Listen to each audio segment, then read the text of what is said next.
Good morning, Azeroth! Let's get the week started right with some Countdown to Classic. This is a podcast that educates, informs, and gossips about World of Warcraft Classic. Every Monday, Wednesday, and Friday, we discuss the news, hot button issues, and content of the highly anticipated World of Warcraft Classic. I'm your host, Josh Corbett, and thank you for joining me here on Countdown to Classic. Today, we'll be hearing a phenomenal interview with AddOn developer and creator of Questie, Aero, as Countdown to Classic continues to bring you interesting voices to help expand your knowledge and appreciation for all things vanilla World of Warcraft. You know the drill by now, people. In my interviews, none of the questions are pre-screened and no favors or payments have been exchanged for an interviewee's appearance on the show. After the interview, it's time for Calling Countdown, where I play you the calls that the show took from you, the listeners, during the week about any World of Warcraft related topic that you wanted to get off your chest. If you would like to be featured on this segment in the future, then call into the show for a pre-recorded session with me on a Friday or Saturday night Eastern Standard Time. Simply email feedback@countdowntoclassic.com for more details. Now, how about we get straight into it and we hear from Aero in this great in-depth interview. Enjoy, everyone.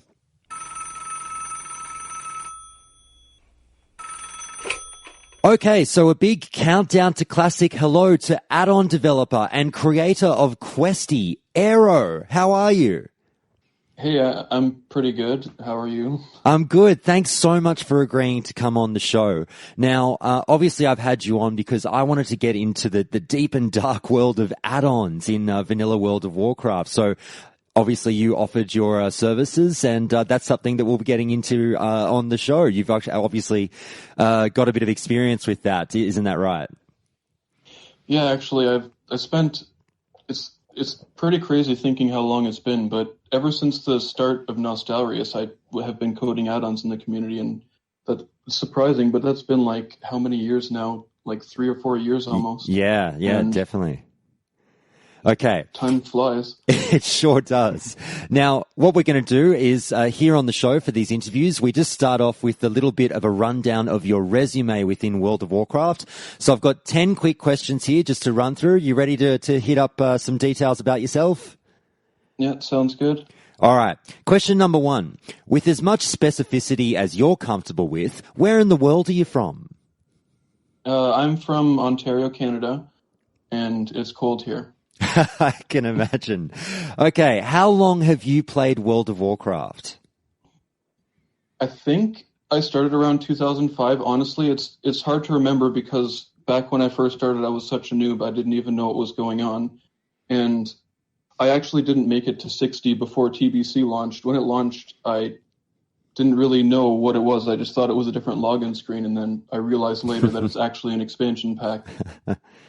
So I started pretty early, but I spent a lot of time as a noob having no idea what was going on. No, I'm sure you're singing to a lot of people. I've bumped into a lot of people who have done exactly that. Just got into the game before TBC, couldn't quite get to 60 beforehand, and then fell in love and carried on from there. Now, what was your original main character's name? I believe it was Erwin Eris, which was a randomly generated female night elf druid name, because I'm terrible at coming up with names, but... Okay. Have you got kids? No, I don't. Oh, okay. If you have kids, you might need the random name generator to help you out. Oh, jeez. Now, what other classes have you hit a level cap with? I also hit cap with, and this is kind of embarrassing that I'm naming it first, but with Death Knight and Lich King. Mm-hmm. That's kind of a cheat. And Warlock, but really, I spent most of my WoW career on a druid. Okay. Which server did you play on when you started? I started on Thrall server. On the US realms, it was Thrall server, and eventually there was a transfer to Terracar, which I totally regret doing. They were doing free transfers because there were a bunch of servers that were getting overpopulated, and they made new ones. And a friend of mine and I, we decided to ride that transferred to Terracar, and that was a terrible decision because the new servers were pretty dead. But do you prefer to play on PvP or PvE servers? That's an interesting question because I definitely prefer PvP now, but when I first started, I was totally into PvE because I just didn't like getting ganked. But now that I've become more familiar with the game, World PvP is something that is a really important aspect of the game for me. What's your highest raid experience, if any? I did a bit of pugging in TBC, not much, and I also did Old War with my guild in Lich King, but really not that much, surprisingly. So not much vanilla raiding? No. Actually, on Nostalrius, I spent all of my time coding Questie, and I never actually got a chance to raid on Nostalrius, so a lot of the vanilla content is still new to me. Okay. Are you playing World of Warcraft now, and if so, where? I am not, but I was playing on Light's Hope server for quite a while. Okay. Now, do you have a quick plug for anything? Any YouTube channels, any Twitch streams, where can people find you? Do you produce any content or anything like that?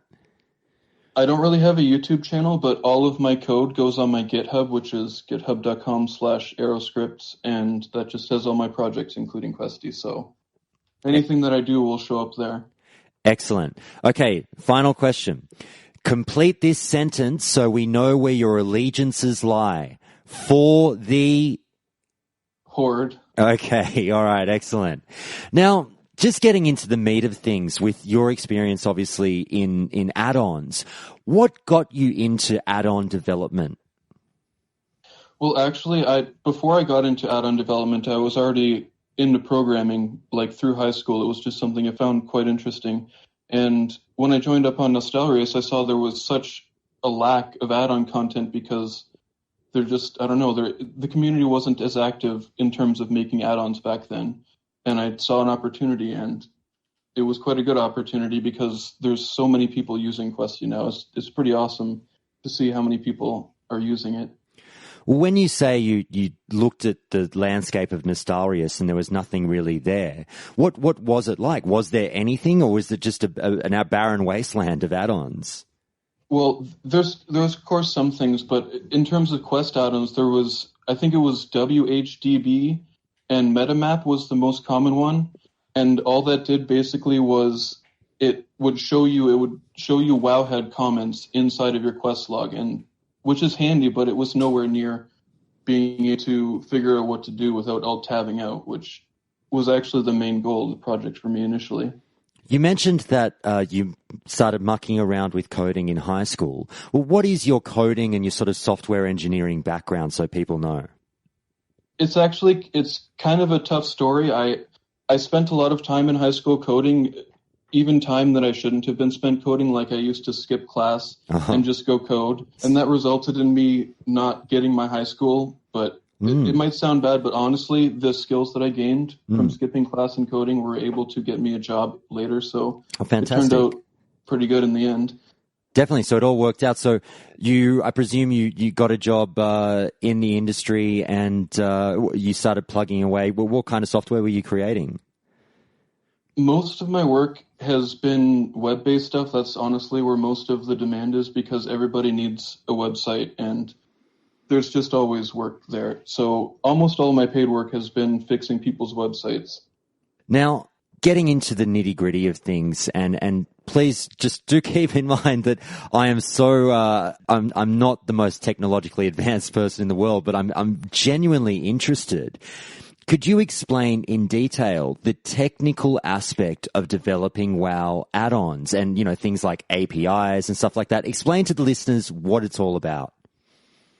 Okay, so basically creating WoW add-ons is a process where you're creating new files inside of a folder which is read by the game, and those files contain special code which the game can run. And actually, this is the same way that the vanilla regular built-in UIs work, but they're stored inside of archives inside the game data. Most add-ons work by overwriting existing pieces of code that Blizzard has created or attaching onto them. Mm-hmm. Like, for example, Questie, in order to track when you've done a quest, it actually has to go into the quest log code that draws the normal quest log and check all the different status of everything, which you'd think it might be easy to just check, what quests you have and what status you have, but it's pretty weird how they do things. How good a job did Blizzard do of leaving the door open for add-on creators? Honestly, I think this is one of the things where Blizzard still to this day is doing way better than any other companies in the area, because it's actually really uncommon for games to allow their users openly to modify the game or add new things to the game on the client side. Usually that sort of thing isn't allowed because it's too much work for the company to moderate and make sure that nobody's, for example, creating a script that bots the game and does things for you automatically. But Blizzard, from the start, they decided they wanted to let people have a lot of control over modifying the UI, and that's a really good thing because there's just so much stuff you can do with it. So with the attitude and the approach that Blizzard had to add-ons, would you say that made it sort of quote-unquote easy to make add-ons for WoW?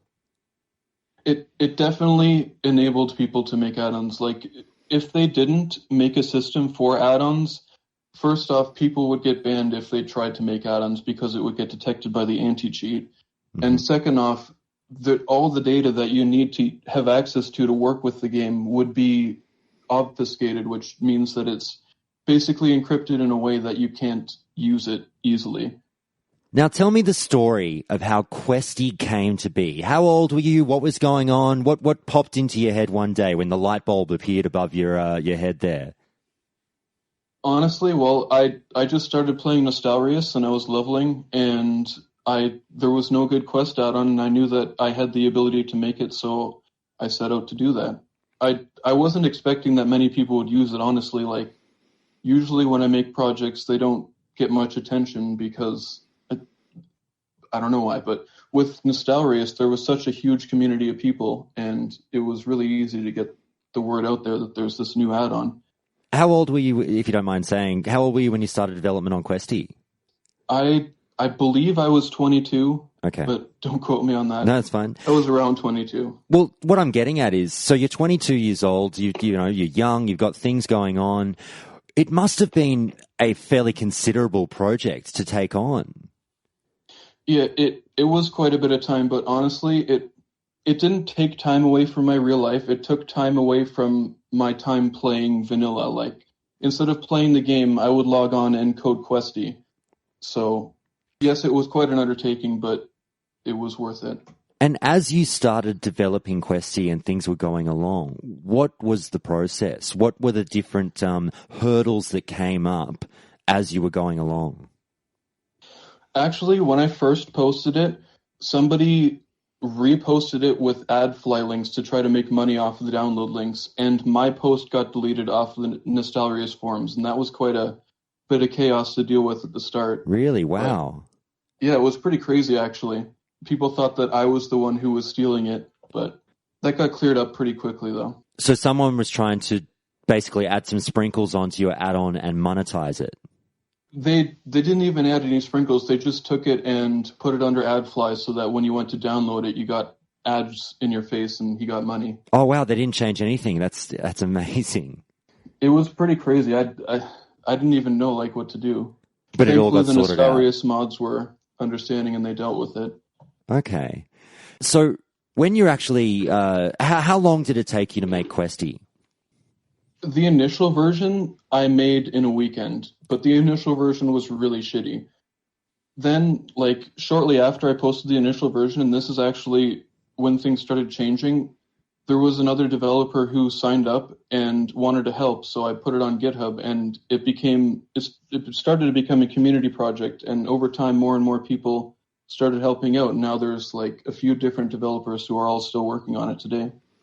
Oh, fantastic. Well, I did mean to ask that. Sort of, was there a Questie team? And so you said there were some other people that helped out. Roughly how many people chipped in over time? I'd say there were 2 or 3 people who spent quite a bit of time on it, and then maybe 10 or 12 people who would submit little fixes here and there. So it was a decent-sized community. You said you made it in a weekend, and obviously, as happens with add-ons, they are very much a consistent work in progress or a constant work in progress. What do you feel that initial version of, you said it was kind of dog shit, but how did you feel about that initial version of Questie? Were you proud of it?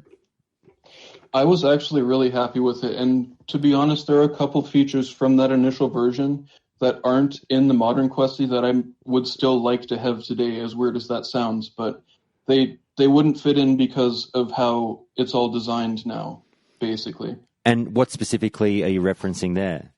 Well, initially, it would only show you one quest at a time. So you'd go into your quest log and you'd shift-click a quest, and then it would show you on your map and mini-map where to go. It wouldn't show you all at once. So that basically was an unintentional feature that is kind of nice to have, but we don't really have in the modern versions. And over time, after that very first, I still can't believe you just made it in a weekend. Maybe I'm as I said, I'm not well versed in add-on development. I'm going to go with the presumption that you're a bit of a whiz kid and you just banged out one of the great add-ons in just a crazy short amount of time. But how much time have you spent on it? Well, actually, no, I'll start with this. When did Questie go live? It was early 2015. It was just not too long after NOS launched, honestly. It was maybe a couple months after Nostalrius launched. Okay. I'm not sure the exact day. So since that time in perhaps 2015, in the years since, how much time would you estimate you spent on Questie? It's really hard to say, but there were times where I was spending like maybe 5 or 6 hours a day, pretty much every day, like all the time on it. So it's really hard to say, but it took a lot of time. So it's fair to say it's turned into a huge labor of love.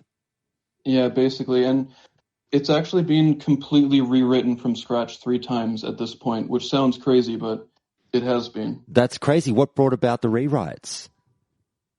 Sometimes, especially with big projects like Questie, when you don't have proper organizations on the team, you start having problems in the code and things just get messy, and sometimes it's just better to start off with a clean slate. Mm-hmm. Now, with Questie, there's obviously quite a considerable level of customization that the user can mess with to adjust Questie to their liking. And I was quite impressed, obviously, with that level of customization that you made available. Is it tough to give people so many options? Were you tempted just to barely make it customizable? Actually, it really depends. Some options are like you can add them in half a minute of coding, but some options would take several hours, and it really depends on what kind of options. But most things, it's actually pretty easy. It's just a matter of giving a way to actually change them. There's little things that truly impressed me with Questie. Like, obviously, I think one of them was being able to sort quests by distance from the player. Is that right? I believe that's a new feature in the newer versions, but I was not a part of developing that feature. Okay, so when stuff gets added, I realize it's a community project. Do people bother to check in with you, or is it just come one, come all, no need to check with Aero, just add away? Well, basically on GitHub, there's a system called a pull request system where people can edit the code and then submit a pull request to be approved by us. And that's basically how we do it. There's a couple other developers who have permission to approve the requests, but if you don't have permission, you put up your code and you submit it, and if we like it, it gets accepted. Now talk to me about bugs within Questie. As soon as you've released it, did you get all the feedback in the world about things that could have been, that were broken with it? Oh yeah, that reminds me, there's a thing with Questie. Some website mirrored an older version of it a long time ago and still is the top ranked on some Google searches. And I get people coming to me complaining about errors in that old version that were fixed like 2 years ago because they don't know that there's a newer download available. That happens quite often. What was some of the bigger bugs with Questie upon release? The biggest bug, I think, on launch, and this one actually caused quite a few problems for people, was if you entered a dungeon with the initial version, it would just completely crash the game. And that obviously caused some problems for people. I can imagine. So did you get some particularly nasty emails about that, or not so much? People were pretty upset, but they were understanding, and it was fixed pretty quickly. So. Okay. And is that something that you can look back now and very much so laugh about? Oh yeah, it was pretty crazy, honestly. I remember seeing some screenshots that people posted of things happening and talking about it in chat and stuff. I don't know. Okay. It was kind of funny to see, to be honest, but it was pretty bad at the same time. What were some of the more niche bugs that people really had to work hard to find out and report back to you? I think probably the hardest one by far was, there was another add-on back from the vanilla days called CT Questlog something. I'm not sure the exact name, but basically it would add the recommended quest level into the quest log, like beside the quest name. But the way it did it, it hooked into the original quest log and replaced the original one. And that caused a lot of problems for Questie, and it took us forever to figure out that it was this other add-on causing it. Mm. Well, in mentioning add-ons back in the vanilla days, I was remiss not to ask when we first started talking, what was your introduction to the add-on community in the vanilla days? Were you interested even back then when you started? Oh yeah, I downloaded way too many add-ons back then. I used to go on like WoW Ace and Curse and just download all of the add-ons, which was a really huge mistake. My UI was a disgrace, but yeah. I was going to say, dare I ask what your UI looked like? I actually had, I don't even know if this add-on still exists anywhere, but it was the worst possible DPS meter. It was a speedometer, and it would like animate based on your DPS like a car. But it looks so bad. Wow. Now tell me, were you impressed on the whole with the vanilla add-on scene back in the day? Back in the day, there's quite a bit of good add-ons they made back then, but the community was quite a bit smaller too. And developers, I think, were less willing to spend their time on something that had a smaller community as well, because like, you're donating your time to do this. If you're doing it, it's because you want to help out the community, and there's less of a drive to do that if it's a really small community, I think. Mm. Well, you mentioned that you started playing World of Warcraft in about 2005, and you've also said that Questie didn't come to be until about 2015. So in that 10-year gap, were you tempted to jump into the add-on pool at all, or not really? It was just something that was more a vague interest? It was more of a vague interest, and back then I didn't have the programming knowledge that I had today, so it was pretty like a daunting thing to just pick up and do back then. If you had the knowledge back then in 2005, do you think you definitely would have gotten involved a bit more heavily? Yeah, I would have definitely, but I was a little kid back then. Okay. Was it tempting with Questie to just walk away after that initial release and not get involved in any updates? No, not at all. I really enjoyed working on it and working with the community. It was, I don't know, I had a lot of fun doing it. Okay. And I met a lot of cool people. And I would guess if you're working on Questie for use with, things like Nostalrius, private servers, all that jazz, the deep dark hole we talk about when we go into that shady area, but there's no patches that you have to deal with the add-on, right? So you don't have to be constantly updating it as they did back in the vanilla days when that new patch rolled out.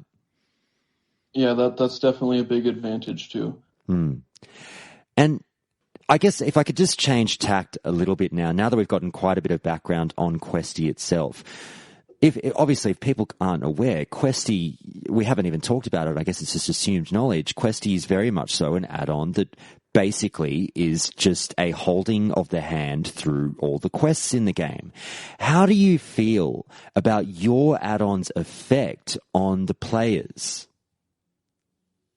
Honestly, I've thought about this a lot, but overall, I don't think it's that big of an effect, because the sort of people who are going to use Questie are also the sort of people who would just alt-tab to Wowhead or Thoughtbot and check anyway. So to me, it basically just reduces the need to alt-tab, and I don't think that's a big of a deal. People are still totally free to do the quests manually and not download the add-on, but I completely agree with you, but I will just ask this one follow-up question from that. And please don't feel like I'm having a shot at you. I'm genuinely interested to hear your thoughts, because I'm with you. People can just opt not to use this if they've got an issue with it. But do you feel that, and obviously a lot of people have issues with retail these days and the hand-holding, the ridiculous amount of aid that Blizzard gives players in going through quests. Do you feel that Questie helps kind of promote that retail vibe? To an extent, yeah, it definitely does, because that's something that you can do in retail that you can't do in vanilla. So it brings it closer to the modern game. But to me, it's not that big of a deal because, like I said, I'd just be alt-tabbing anyway. No, I did it all the time back in the day. Thoughtbot was my best friend in 2005, I can assure you. Now, was there a feeling about Questie that when you were designing it, that if I don't do this, well, just someone else will anyway, so it might as well be me? Actually, I was kind of concerned that somebody was going to come out with a bigger competitive add-on, but it never happened. And honestly, the main reason why I was concerned was because for the longest time, the code in Questie was really terrible, and the add-on itself had a lot of problems. So if there was a better developer to come along, it wouldn't have been hard to come up with a better option for people. If we get hyper technical just for one question, and everything you're about to say over the next few seconds in answering this question might completely fly over my head, but for all you super technical listeners, and maybe there's some other add-on developers out there, in terms of coding, what was the toughest thing in developing Questie? Definitely dealing with the database, because there's quite a bit of data you need to deal with to know all the quests, and you need to store it in memory in a way that it doesn't cause too much memory usage, and it also doesn't take too much time to look up, which it was difficult finding a good balance, but I think we found one. And thankfully, Lua has really, really fast tables, which came in really handy. Basically, the database is a set of really big Lua tables, and that was the hardest part to actually get perfect. Was there a surprisingly easy part? The initial version was very easy because I used existing code, like for the map and minimap.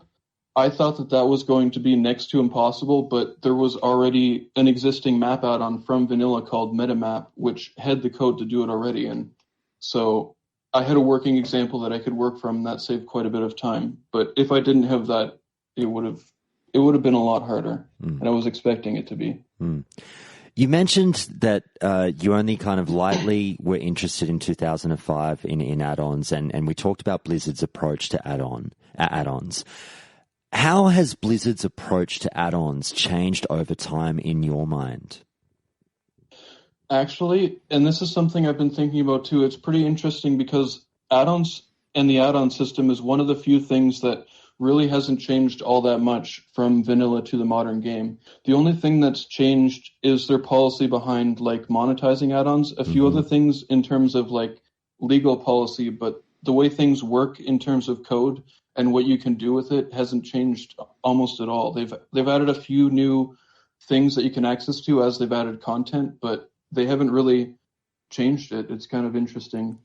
Well, you mentioned monetization. What's the history of monetization with add-ons in World of Warcraft?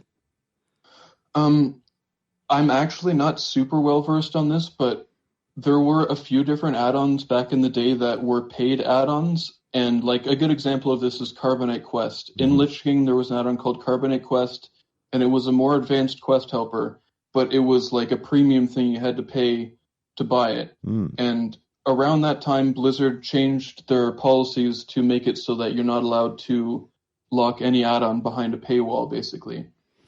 But before that point, there were a few add-ons that were paid in premium sort of add-ons. Interesting. You don't happen to remember how much Carbonite Quest was, do you? I don't remember. I think it was around $20 though. It was $20? Yeah, it wasn't cheap. It was around the price of the game. Holy shit. Yeah, it was, and people bought it too. It was pretty crazy. That's a bold marketing policy. Okay. All right. Now, well, I guess the next question is, and I think I'm going to know the answer, but would you monetize Questie if given the chance? No, I did. The only reason I wanted to make it to the main reason was because I wanted to give back to the community, and monetizing it just wouldn't be right. Okay. Now, you mentioned to me when we were talking through the week about possible topics for this interview, the one thing you'd love to hit on was something called the virus add-on and some exploits that came up in the old vanilla API. What tell us about that? This happened, it might have happened back in the day in vanilla too, but this happened on Nostalrius. Somebody created, I think it was an auctioneer add-on. It wasn't a full-featured one, but it helped something to do with the auction house. But it also had this malicious code hidden deep inside of it, which anytime you open a mailbox, if you have the add-on, it would instantly mail all of your gold to some character and click yes for you. Oh, wow. Because for some reason in vanilla, add-ons are able to like click accept and click yes on different things, including deleting items, which you need to be really careful with. Definitely. Is that something from a coding aspect that would be easy or hard to do to have it click things for you? It's very, very easy, but they actually stopped that from happening in Burning Crusade. Like early Burning Crusade, they put a new flag on all these methods called protected. It was something existed in vanilla, but not all the methods were considered protected. And basically, when something's protected, add-ons aren't allowed to use it. So they made the yes button, the accept button, and stuff like that all protected. Did the Nostalrius community become quite aware of this quite quickly and word spread so people shut it down, or what happened? I think, yeah, it only lasted a couple days and then the moderators deleted it and that was that. And I'm sure there were a few teary stories about people that lost all their gold along the way. Oh yeah, there were screenshots too, and actually the guy who made it, I think he recorded a video of himself taking all the gold that was mailed to him from the mailbox and trading it to random people in a city, which was kind of interesting. Oh, wow. God, there's some interesting people out there, I'll tell you that much. Okay. It was quite an event. Yeah, I can imagine. All right, moving on. What other add-ons have you worked on? I've worked on really only Questie, but there are a couple minor ones. Like there was this, I called it Magical Me. It was a small add-on that would say a random Harry Potter spell whenever you used your wand. It was for guilty, but very really good. Just like tiny little joke things like that. Nothing notable other than Questie. Just simple stuff that you could whip up in an hour or two. Yeah. Okay. Yeah. And you mentioned that you liked to mess around with some foobar plugins as well. Is that right? Yeah, I made some foobar plugins actually before I made Questie, but they have long since been lost to one of my old HDDs failing. Okay. But I had a few. I had one that I backported the experience foo from Burning Crusade, which that tells you basically how many kills you need to level. And I also made a small little category that would log any chat messages that had LFG or LFM or whatever into a little widget so I could see what people are looking for to do in general chat, but that was about it. Are there any add-ons that you worked on, albeit for a short period of time or what have you, that didn't really take off or get any downloads at all that kind of broke your heart? There are definitely add-ons that didn't get any downloads, but it never really breaks my heart because I don't know. I always enjoy making add-ons too. It's not like it's something that's totally unenjoyable to do. Well, given your love for making add-ons, what's the plan for Classic for you? Depending on how Classic goes, I'd really love to, of course, bring Questie to Classic, but I want to also make a few other ones that I'm thinking of. There was potentially a guild calendar add-on that would let guild masters plan different events for their guild and share it across different users in their guild, because that's not a thing in vanilla, but I don't know if that'll be a thing, but it could be. And so in your quest kind of to bring Questie to Classic, are there any major updates that you'd personally like to see happen with Questie before it gets ready for Classic? Actually, for quite a while I was working on the fourth rewrite of Questie called Questie 4.0, and it had a number of new features, including a way to display polygons on the map, not just little icons, which could be useful for different objectives that are spawned across a larger area, and just a few other little new features, but nothing much. Really, the core add-on is going to be the same. You mentioned the guild calendar idea. Any other little ideas for add-ons floating around in your head for Classic? This is something I've been wanting to make since the NOS days, but it already exists, and I don't know how much demand there is, but basically, I think it would be cool to have a little add-on that has different card games and different little like chess and stuff that you can play against your guildmates or your party members while you're waiting to get into a raid or whatever. No, definitely. I think that would be cool. Definitely. I've heard some stories from people saying back in the vanilla days or what have you of having a little bit of fun in raids, even playing some chess or something with guildies.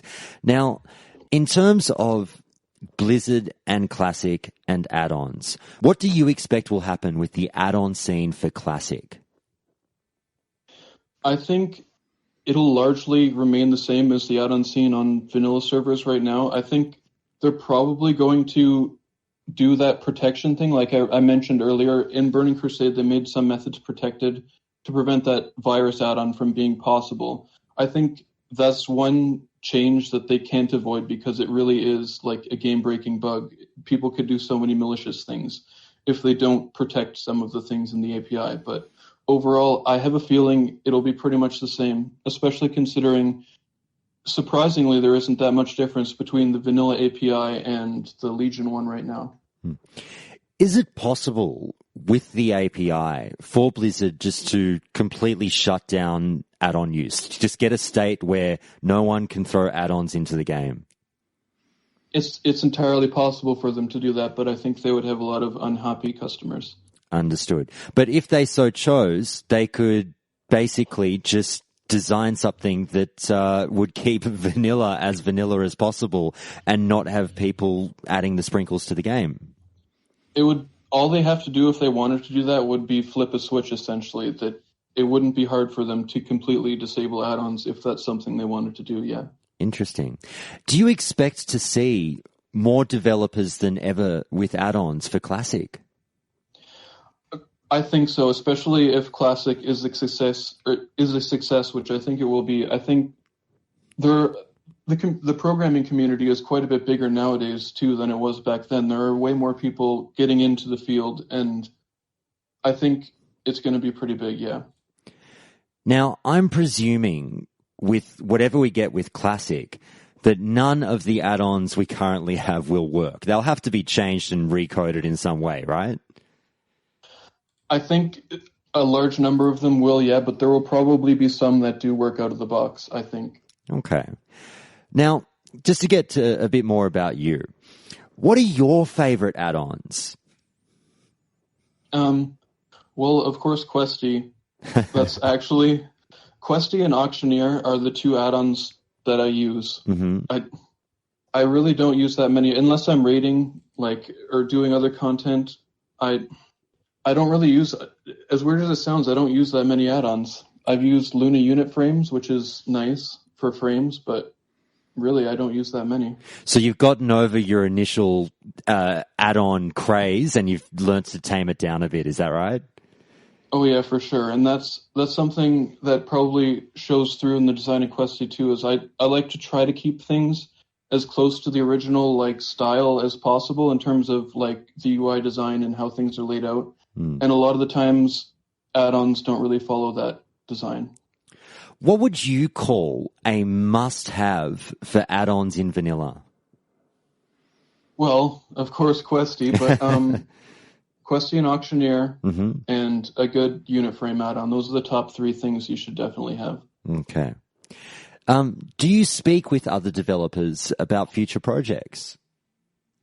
I used to quite a bit more than I have recently. I think the community has died down a bit. The hype's dying down a bit now, but I've spoken with Shagu, who works on a number of different add-ons. He's quite a good developer, and he's a cool guy. And of course, the other developers I've worked with on Questie, but that's about it.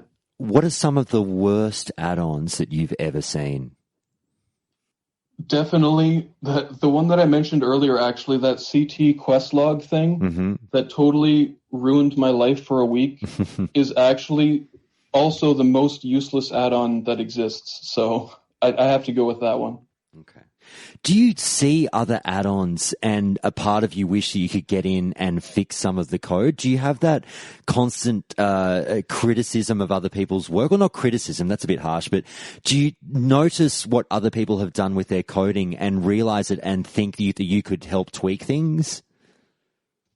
All the time, but honestly, with add-ons, it happens less because add-ons are generally coded pretty well. I tend to get more frustrated with things that I can't change, like core things. For example, in the game, there are a few different bugs in the code that are pretty problematic that they should deal with, but I could never do that because I don't work at Blizzard, basically. But yeah, I definitely get that. What's the silliest add-on that you irrationally love? Ooh, Peggle. I don't know if you know about Peggle, but around the Lich King days, there's this game. It's actually a Steam game called Peggle, and they created an add-on version of their game to promote their Steam game sales. And basically, so there's an in-game add-on version of this Peggle game. Oh, wow. And it's totally pointless, but it's really fun to mess with. Oh, how funny. Now, do you seek add-on suggestions from the public at all? I try to as much as I can, but some things can't be done, and some things already exist. And honestly, when I do ask, not that many people suggest things because really at this point, the whole what can be done has been done thing is coming into play. From the people who have gotten back to you, what's the most requested add-on? I don't know. It's really hard to say because when I get add-on requests, it's almost like everyone I get is pretty much unique. I don't think I've really had many repeat requests of the same idea. As weird as that sounds. That's okay. Can you remember, and if you can't remember, that's fine. Can you remember a particularly niche request for an add-on? Well, if there was the Magical Me add-on, which was requested by a guildmate, I mentioned that earlier, but basically it just, yeah. Okay. Now, if people do have suggestions for add-ons, which I'm guessing you'd love to take on, where can they reach you? You can either go to my GitHub, which is suggested earlier, or you can add me on Discord, which is Aero #4351, and just ask away. I'm always open to PMs.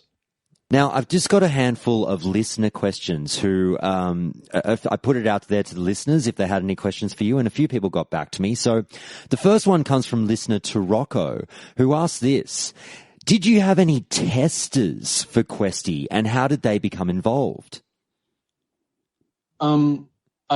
Initially, it was just me, and I didn't have any testers, but as things moved to GitHub and as the community grew, we started to have sort of a beta branch where you could download what we're working on and test it as we work on it before the release. So people just sort of naturally came on their own and started helping with testing. Okay, the next question comes from listener Minoru, who asked this: given the popularity of questing mods in combination with quick level guides and add-ons, do you feel that this has funneled players into the same areas in the game and kind of slowed down the leveling process due to congestion? Yeah, I think especially with certain quests that's becoming a problem, especially with Questie too, because there's some missing data from the database, so it'll direct users all to go to this one place to do quests, but there's actually a second place you can go to that nobody knows about because it's not in Questie's database. So not only does it cause congestion, but it's worse than it would just be naturally because there's missing data. Okay. Sorry, I said slown. I don't even know if that's a word. I meant slowed. Now, a final listener is North Bear, who's got a few questions for you. And they say, how do you feel about creating an add-on for vanilla that essentially creates functionality that, quote unquote, isn't vanilla? I mean, sure, it brings vanilla away from what it is initially, but we already sort of touched on this earlier. I think the sort of people who are going to be using Questie are the same people who would just alt tab anyway. So it really, overall, it doesn't change things that much, considering that Thoughtbot and Wowhead exists. Well, I guess more on this follow-up question from Northbear, keeping that in mind, I'm sure you've been aware of the changes versus no changes argument that's been going on, right? Yeah, for sure. Okay. So this hashtag no changes movement has grown relatively large somewhat, both inside and outside of the private server community.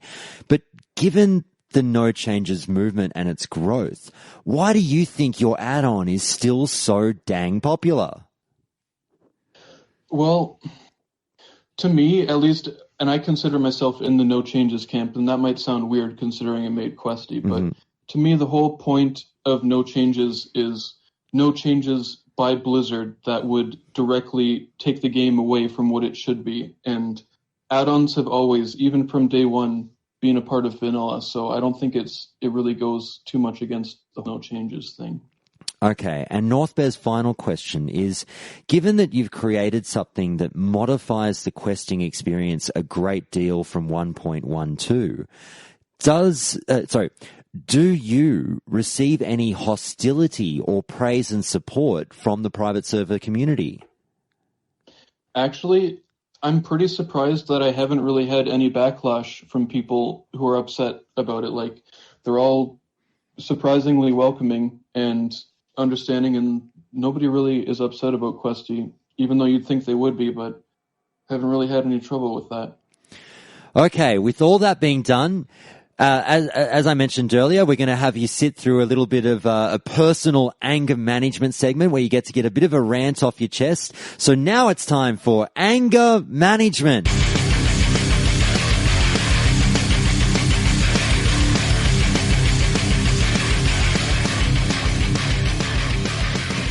All right, Aero, you've got a little bit of time now to get something off your chest that gives you the shits or pisses you off a little bit about World of Warcraft. Go for it.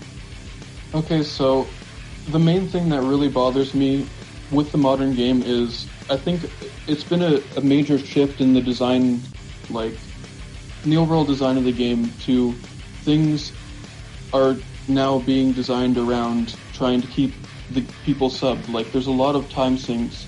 There's a lot of content that is pretty easy for Blizzard to make because it's just like a time sink, or it's just another difficulty level to the same content.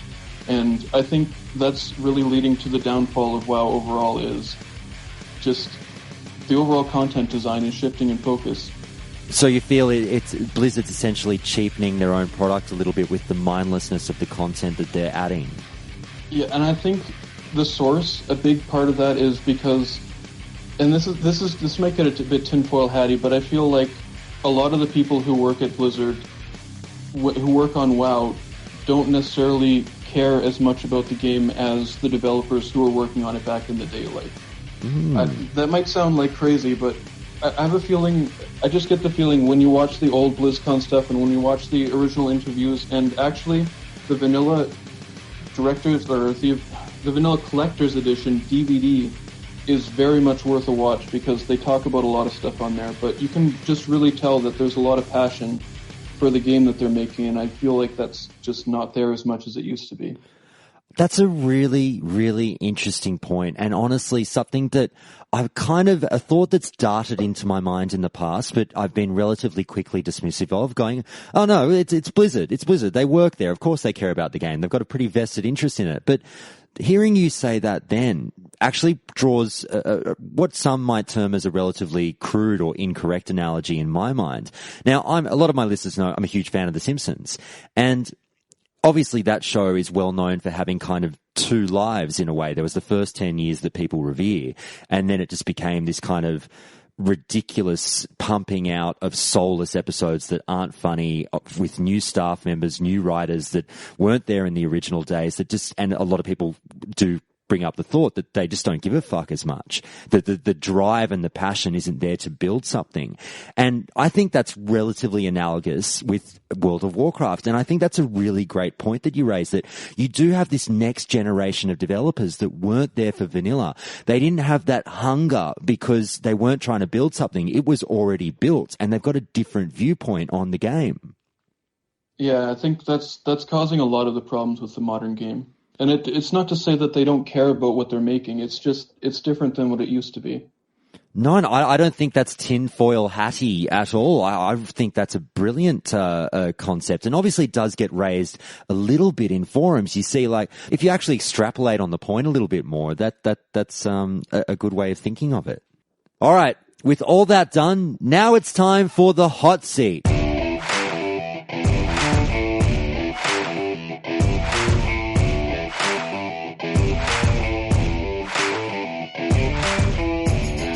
Okay, Aero, each interview episode, I put the interviewee on the hot seat and I ask you about 10 fun hypothetical questions about World of Warcraft. Are you ready for it? Go ahead. Okay. Now, ruling out when is Classic coming out, or will there be changes, or will we get patch progression? If you could ask one relatively niche question of the World of Warcraft Classic developers right now, what would it be? Will you be spending a lot of time playing the game yourselves? That's what I want to know. I think it would be cool if the developers spend a lot of time playing what they're creating. Interesting. And obviously, as somewhat of a developer yourself, you've talked about how your actual enjoyment and playtime of the game that you're working on can be hampered by your side developments. To an extent, it prevents me from progressing in the game as fast as people normally would, but I still definitely enjoy coding while in game. It's an interesting experience because, like when I'm testing Questie, for example, I have to do questing while I'm testing it. So I am leveling while I'm coding, but I'm also coding. So it's kind of an interesting thing. Interesting. Okay, next question. Are you familiar with the game Fuck, Marry, Kill? I am not. Okay, all right. It sounds interesting. Here's the concept. I'm going to give you 3 options, and you have to nominate one to either fuck, marry, or kill. So obviously, if you were completely head over heels in love with one of them, you would marry it. If you hated one of them, you'd kill it. Or if you're just kind of a bit lusty or, momentarily interested in the third option, then you'd fuck it, if you follow my logic there. Sounds interesting. Okay, so I'm going to give you 3 add-ons, and I want you to nominate fuck, marry, or kill for the 3 of them. So each one gets one of those tags. So I'm going to give you Atlas Loot, Auctioneer, and Bigwigs. Fuck, marry, kill. What do you got? Auctioneer is definitely the one that I would marry. Okay. And I would fuck Atlas Loot. Okay. And I would definitely kill Bigwigs. Oh, wow, so you hate Bigwigs. I don't necessarily hate Bigwigs. I just don't like it nearly as much as the other ones. Interesting. Okay. I wouldn't say I have a strong opinion either way on Bigwigs. Okie dokie. Now, Aero, if you had to go on an 8-hour road trip with one NPC from the game, who would it be and why? That's tough. Take your time, it's all good. Probably Captain Placeholder, because he seems like he has an interesting life. Okie dokie. I actually changed that question recently because it was before it was if you were stuck on a desert island with one NPC, who would it be and why? And everyone's so much smarter than me. They were just coming up with an NPC that could get them off the island, like a dragon or something like that. And I was like, oh man, this question really isn't working. So I changed to the road trip. So, well, that's interesting. Now, Aero, what is the meanest thing you've ever done in the game? Definitely corpse camping. I've done that a few times, and it's definitely mean to do, but sometimes you gotta let off a bit of steam, and corpse camping, it's pretty toxic, but, it's also fun. Fair enough. What class would you say you kick ass at, and what class would you say you suck at? I'd probably kick ass most as Druid because it's the one I have the most experience with, and probably Warrior is my shittiest one because it's the one I have the least experience with. Do you have a proudest in-game moment? Probably when my guild cleared Old War back in the day. That was pretty intense because we were really not very good at the game, and it took us quite a while to do. But we did it, and that was pretty great. Do you have a most embarrassing in-game moment? That's a tough one. Probably, like, when my guild broke up and I was dealing with people and there was just a lot of drama. And that was pretty embarrassing because I defended someone without really a good reason and it made me look like an asshole, but he was a friend at the time and, Mm-hmm. Okay. Now, what's your best guess for the release date of Classic WoW? I think November 23rd, 2019, because that's the anniversary of the initial release. I think it's the 15th anniversary, to the 14th to the 15th, but 15th, Blizzard, Blizzard tends to be a bit of a sucker for anniversary stuff, so I have a feeling it could be around then, but it's going to be 2019, at some point in 2019, in my opinion. Yep, no, the 15th anniversary, obviously, it's the leader in the clubhouse. A lot of people are picking that one. Now tell me, what was the moment when you fell in love with World of Warcraft? Right when I made my first character, I went over to my friend's house and he gave me one of those guest pass things, got me on an account, because he had just bought the game and it came with these passes, and we just played around. We actually spent like a couple days in Fargo Deep Mine just killing the kobolds until they were gray, and we got no more experience because they were so much more profitable than what we had killed previously, and we wanted to make money. It was pretty stupid, but it was a lot of fun, just being a noob with my friend. Okay, last question for you, Aero. Tell me why you are most excited for World of Warcraft Classic. WoW is a game that I've always really liked, and I really am not really a fan of where the modern game has been going. And it's just going to be so nice to finally be able to officially play the old game again and not have to worry about losing your characters or technically breaking the law. Okay, you made it through, Aero, so please do tell the listeners, plug yourself again. Where can people find you? How can people find you? What should they do when they find you?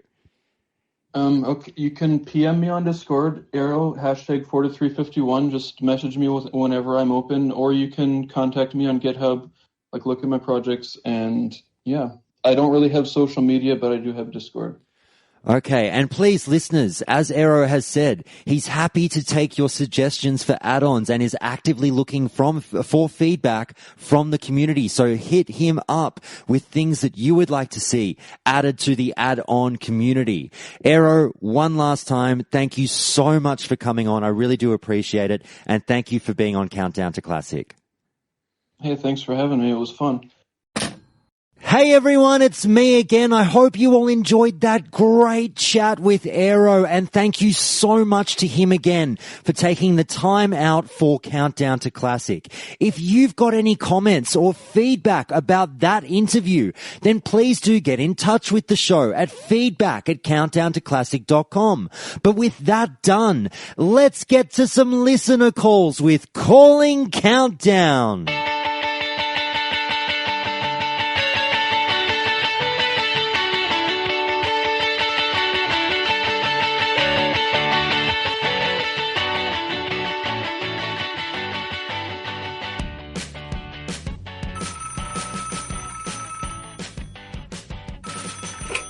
A big Countdown to Classic hello, and we've got someone else calling in now. And who have we got, and where in the world are you calling from? This is Taylor, and I'm calling from Montreal, Canada. Okay, and Taylor, you've approached me because I think you might have been somewhat prompted to do this by someone else. Is that correct? Somewhat is an understatement. Okay. Heavily prodded. Now, obviously, recently on the show, I spoke to another listener named GR, and Yes. I'm told that you are quite familiar with this person. Who are they to you? He is my better half, my boyfriend. I see. And how long have the two of you been together? It'll be 3 years this summer. Okay. Now, the reason I was dying to call to you is I've suggested to listeners recently, whether they believe me or not, I say, look, I'm a bit of a romantic at heart, and I love to hear stories about couples and how World of Warcraft has been involved in their relationship. So I guess my first question for you would be, obviously, I'm guessing you don't play the game. Is that right? Not even a little bit. Okay. Do you play video games at all? No. Okay, even better. This is going to be fantastic. All right. So what happened when the two of you started dating? Did you find out immediately that your significant other was quite the gamer? Well, we were friends for a long time before we started dating. I knew that he was into video games and stuff. I've never dated someone who was super into video games, so I didn't really know how it was going to work. And I didn't realize how much he played them, I guess, initially. So at that initial stage, I was pretty annoyed. At that initial stage, how much were you noticing he was playing? I mean, I guess it wouldn't be that much during the week. It really only got pretty intense maybe last year. He sort of started playing Skyrim a lot, and then Civilization. He would get really, really into it and spend like hours in front of the computer, and I just didn't get it. And then he started playing WoW again relatively recently, and it was just like a constant. Like anytime he was free, he was playing WoW, and it still is all that he talks about. I just don't mind so much anymore. So I guess what I would say is, you said it was recently. Like, when did you first become of this, behemoth of a thing in his life called WoW? Oh my God. Well, I knew that he used to play it, but it's probably only been like a month, it's been 3 months, 3 months apparently since he started playing WoW again. And I always thought it was just like the nerdiest fucking thing. I never understood why people played WoW when he first started playing. Had you heard of World of Warcraft before? Yes, I have so many friends who used to play it. Okay. I always, it just wasn't my thing. Fair enough. No, very nerdy. No, we don't shy away from that, I'm sure. I think the people who play are more than ready to accept that. But what I wanted to focus on is, now that World of Warcraft has essentially entered your life vis-a-vis your relationship, how do you find it affects your relationship? I personally feel like we're happier because I let him do his thing and play his game. And then I just do my thing, which is usually falling asleep on the couch. And then I think it's good. I've also agreed that when he gets to level 60, I've agreed to try playing with him. Ah, that's a big step. Yeah, it is. I've always been very against WoW. But then he talks about it so much, and every time he'd be like, "Are you sure you don't want to play? Like, you can play with me." And I'm like, "No, really, it's okay." But I agreed to give it a go once he finishes.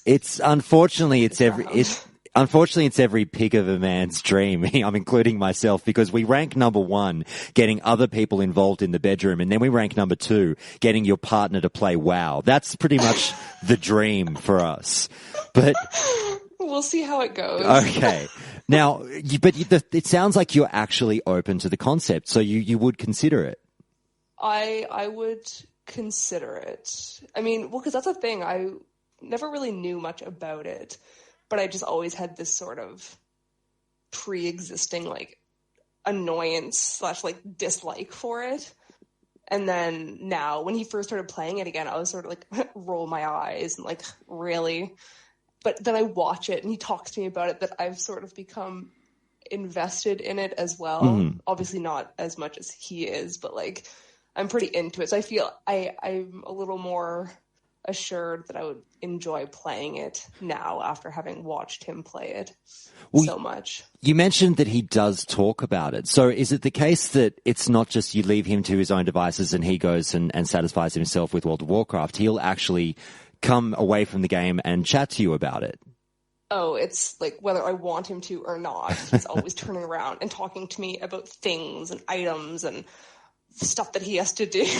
And at first, like, I just did not give a shit. But I listened to him because it makes him happy. But now I'm like, I'm genuinely interested in it when he talks to me about it. That's fascinating to hear that. I guess over time you've been broken down a little bit and you're a bit more open to it. So in saying, being someone who's not a gamer, not particularly well versed with World of Warcraft and all that jazz, you're trying it for the first time.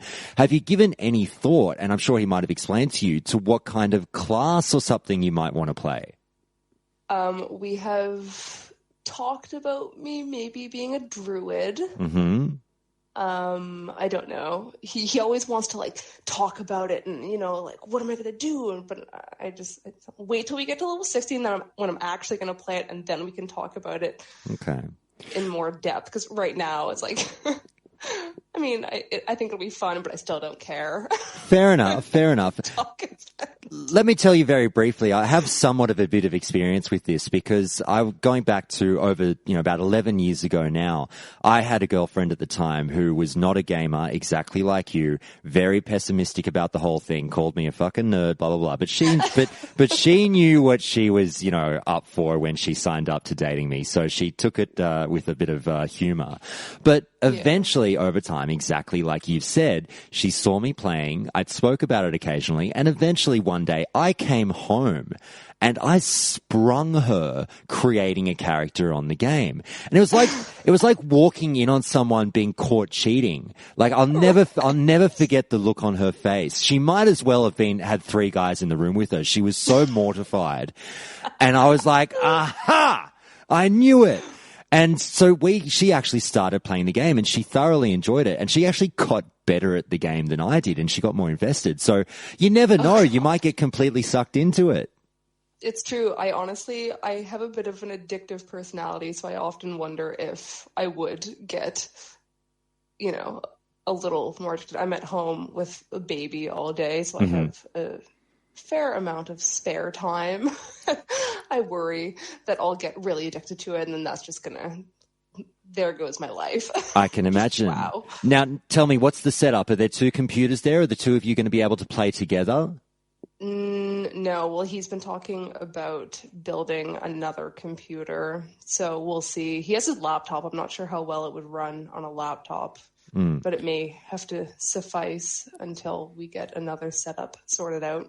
I'm sure it'll be okay. I'm sure you'll be able to sort something out. But you mentioned one thing I am fascinated about in terms of, let's say you were to give some advice for a moment to people. Let's say there's some guys out there listening who are maybe a bit hesitant to raise with someone they've just started dating, of how invested they are with not only gaming, but something like World of Warcraft.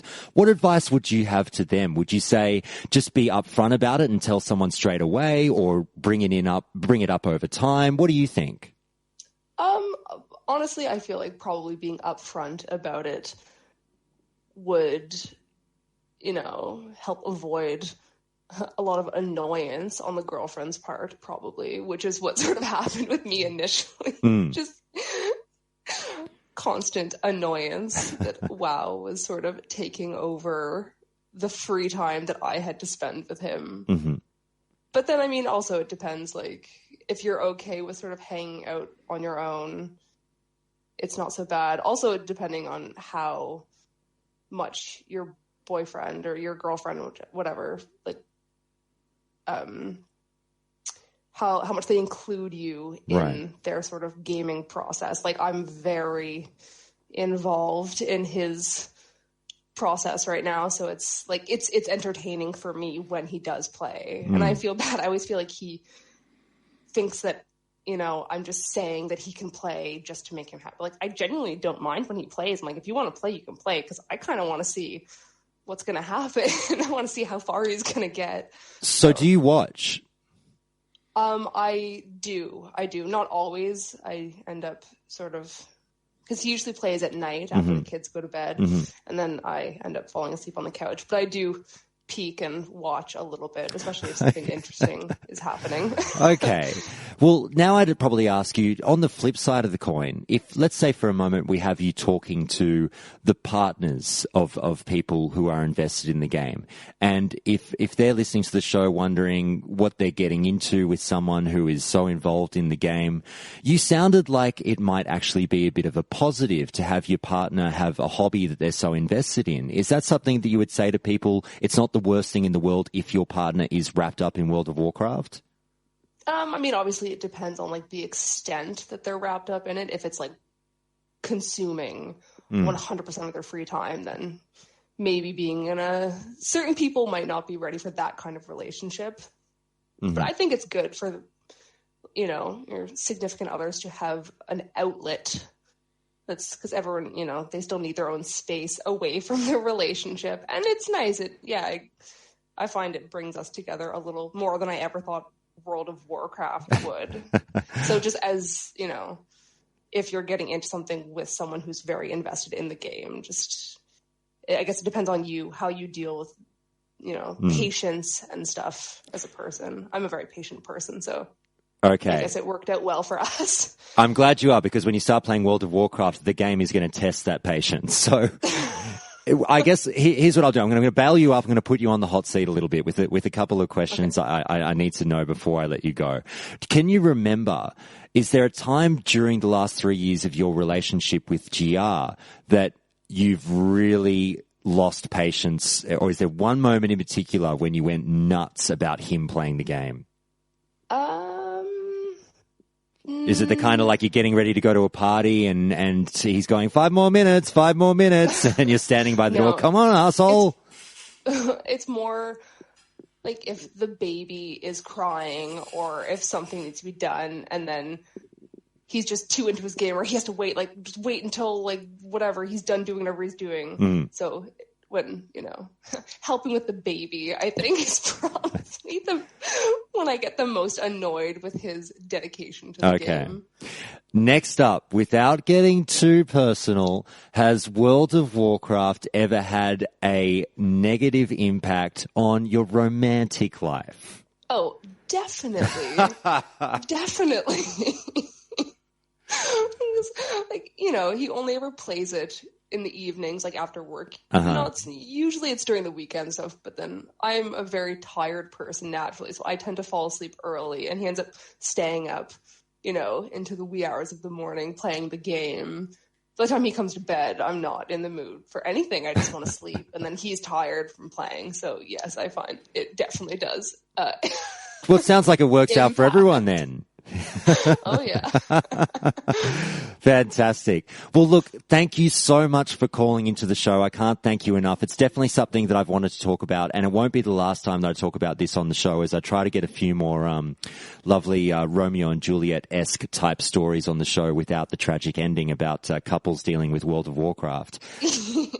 But please do stay in touch, and we'd love to. I'm sure the listeners would love to hear from you on what class you wind up rolling and getting an update on your adventures and your first time through the world. Oh, yeah, I'll definitely keep you guys posted. Okay. Thank you so much for calling in. No problem.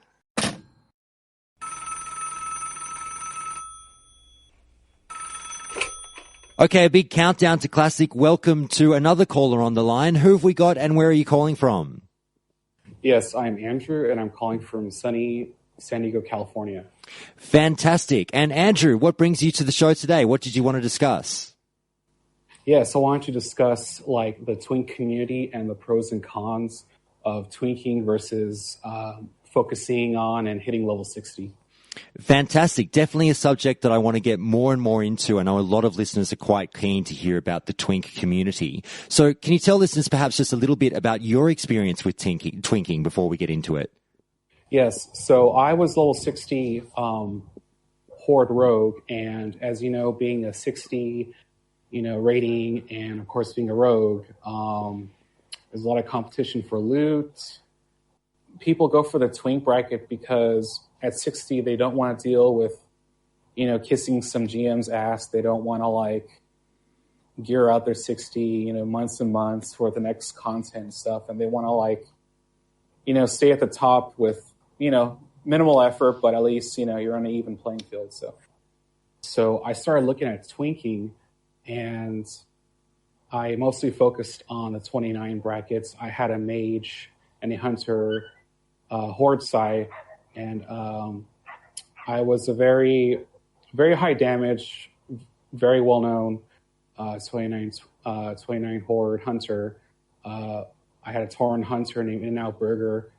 I was the only one. I think I saw another orc hunter one time that had lupos. So he was really, really hard to get, especially for lower level characters, and his shadow damage really, really made you strong in that bracket. So it's interesting that you say, and I'd love to hear from more people like yourself. You said you gained actually a little bit of notoriety in the PvP scene, in the Twink scene. Is that right? Well, there's a couple things. I mean, so in the Twink brackets, it's kind of like being in high school or being like in a small school. Because there's so many less players in those brackets compared to 60, if you have a certain strategy, if you have certain gear and you do so much damage, you're known for this or that, you have a unique pet, you're going to be very well known. People are going to know who you are, and they're really not going to forget you as easily as the 60 bracket. So generally, people see you on the battlefield, they want to target you right away because they know that you're going to be one of the higher end damage dealing players. So was it the 29 bracket that was your favorite? Yes. Well, it was the only one that I really went for. I was thinking about 49. The big advantage of 49 brackets is that though it takes longer to get to, a lot of classes have finished. They're where they should be compared to 29. For example, Warriors get MS, Immortal Strike, Shadow Priests get their Shadow form. But the reason why 29 and 19 are such popular brackets is because there's a lot less time investment, compared to 39, 49, obviously. There's even been some 59 Twink brackets in the past as well. Now, talking about that time investment, to players who are perhaps considering rolling a Twink for the first time or getting a bit more involved in the Twink community than they did in the vanilla days, what would you say is the story with just that little bit of extra time investment to jump from the 19 to 29 bracket versus how much more fun it is? Well, the 19 bracket could be funner because there's less cooldowns and it's not as complicated. There's very little abilities, maybe one or two. But then at 19, you see certain brackets. You see certain classes way too common, like Rogue and Hunter, where they deal way too much damage, in my opinion. So I think at 29, it's not as much of a time investment as getting to 39 or 49. And it's close enough to the beginning of the game. So I think that's why it was more popular than all the other brackets. And with 29, of course, you're getting more abilities, but you're not as complicated as, say, 39 and 49. You have less talents. So I think that's why a lot of people really went for that bracket. Now, being a rather adept 29 Hunter Twink yourself, what tips would you have for players out there who perhaps have tried being a 29 Hunter Twink but can't do it right? How do you play it and how do you approach Battlegrounds? Well, first of all, there's guides out there. There's also other players you can check out. I believe on Realm Players, you used to be able to see who had the highest honorable kills. If you're wondering what are some of the better gear options to get in any bracket, I think now the website is it Classic Players? This is the new one, right? I haven't checked it out myself. Yeah, if you go there, you can check out and see who has the highest kills for the Twink brackets. You select your bracket, you select your class, and you want to really go for that gear. And everyone's going to have mostly the same gear because, that's the strongest gear around. And you don't really need to even be that good at PvP because the thing with twinking is that there's always going to be non-twinks and other levelers you can fight against in World PvP and BGs. But when people are twinks, everyone is on the same playing field, unlike level 60s where, let's say Encourage just came out for a couple of weeks or a couple of months. That's when the gear disparity is really, really high. And there's a huge disadvantage for people who are in blues or they're in the blue PvP set, maybe tier 1 epics. So at least with twinks, most people are on even playing fields, especially if you're doing organized matches versus the other enemy Twink side. Now, with Classic coming around, are you looking forward to, are you just going to be rolling a Hunter again and doing the 29 thing all over again, or are you going to do things a little bit differently this time around and try another class? I don't think I'll be playing 29 Hunter again this time. I think I'll be going for the 49 brackets for Warrior, because most people do feel like Warrior is incomplete until 39. You don't see 29 or 19 Warriors unless they're flag carriers. So I think 49 is the bracket where you would see classes that want to complete their talents, like Shadow Priests and Warriors, basically. I'm still deciding what else to play besides that bracket.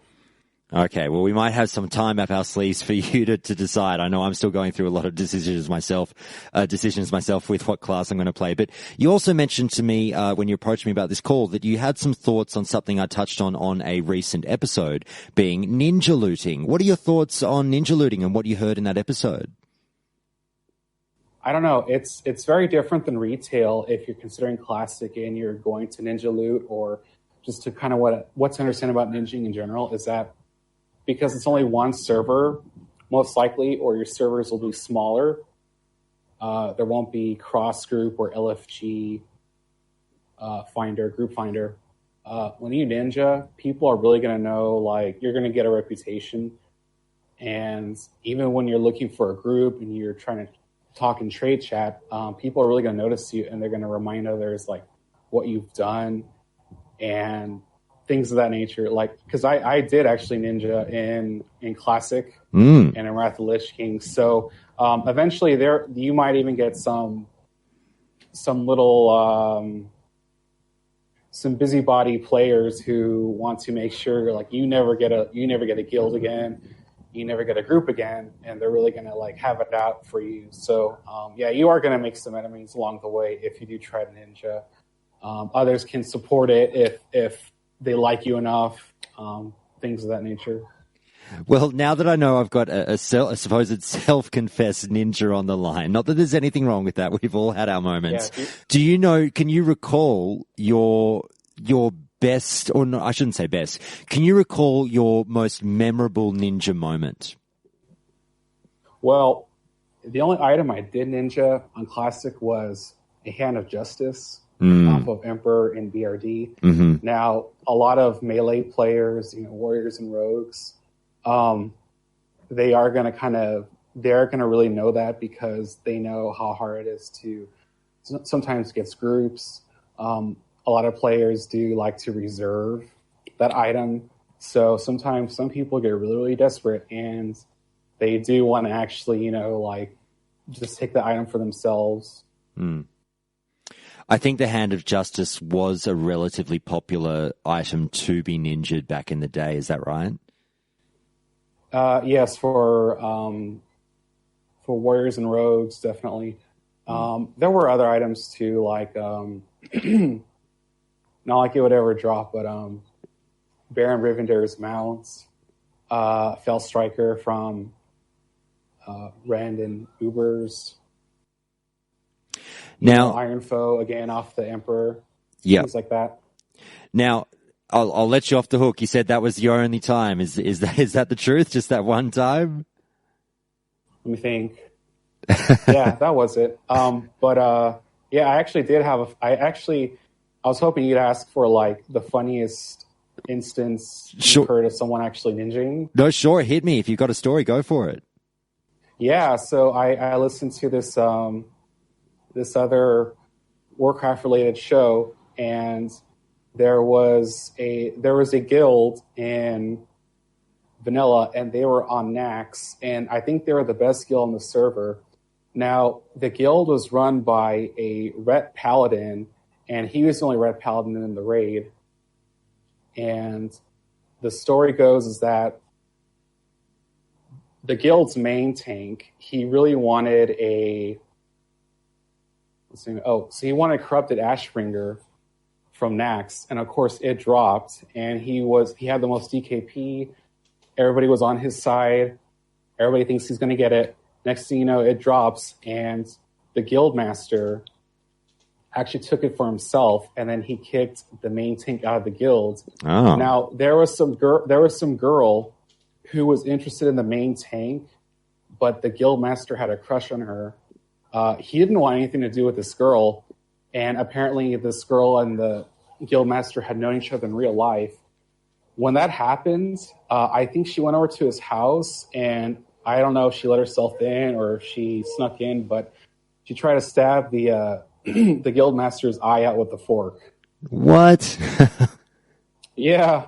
So she got sent away to the psych house, of course, and that's got to be the most bizarre ninjing story I've ever heard. Holy shit! I would say so. That's also the rarest item too in all of vanilla, I think. Yeah, that pretty much is. It's the most strongest epic item, I think.